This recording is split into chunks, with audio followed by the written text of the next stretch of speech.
Hello mga ka-showbiznatics! Nandito na naman tayo sa mainit-init na hot issue sa isang pamilya na mulak.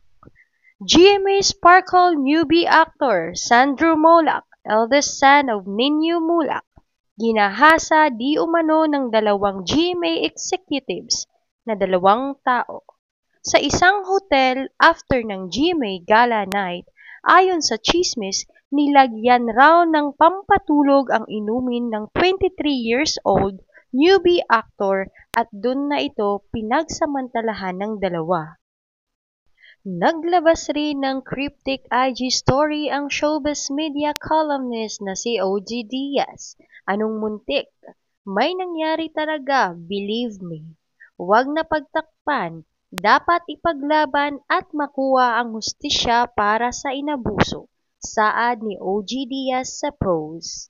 Ang PIP.PH ay nagpa-blind item rin tungkol sa newbie actor na muntik nang maging midnight snack ng dalawang exes. Dagdag pa ng PIP.PH, kumuha na ng abogado ang ama ng baguhang aktor upang pormal na magreklamo ng tangkang pananamantala sa kanilang anak. At dito muna magtatapos ang ating tsismis. Huwag kalimutang mag-subscribe, like, share sa ating video. Bye-bye!